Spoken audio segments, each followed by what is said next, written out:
大家现在看到的是1.2鹰眼舰载预警机，这是一款战术舰载预警机，首飞于1960年10月21日。自1964年服役以来，这款飞机就一直不停地在进行迭代升级，从最开始的1.2A 到后来的1.2B、1.2C， 以及到现在最新的1.2D。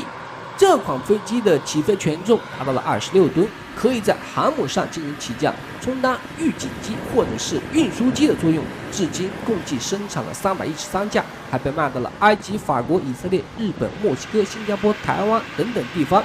可以看到，这款飞机是有3个显著的特点。哪3个特点呢？首先，为了方便在航母上进行存放，它的机翼是可以折叠。第二，就是它的机背上这个可以旋转的直径达到了7.3米的圆盘雷达罩。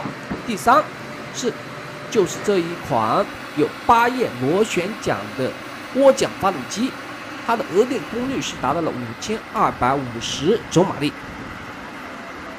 需要指出的是，这一款发动机同时应用在 C130 大力神和 P3 猎户座海上巡逻机上。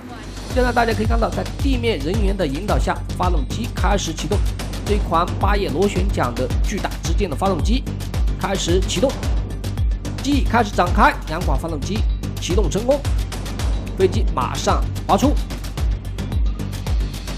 这款飞机需要5名机组人员来操纵，包含2名飞行员、1名作战信息指挥官、1名空中管制指挥官、1名雷达操纵员。这款飞机的翼展是24.5米，机长17.6米，高5.58米，空机重量是18.2吨，最大起飞重量26吨。在空中飞行的最高时速可以达到350节，巡航速度是256节，空中续航时间可以达到6个小时，最远航程是2700公里，最高升限是10600米。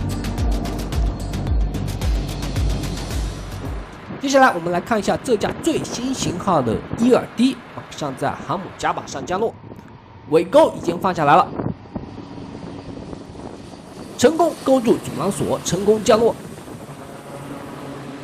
每架航母标配是4架1.2预警机，这样一来可以保证至少有1架在空中执行警戒任务，每天24小时接力连续飞行。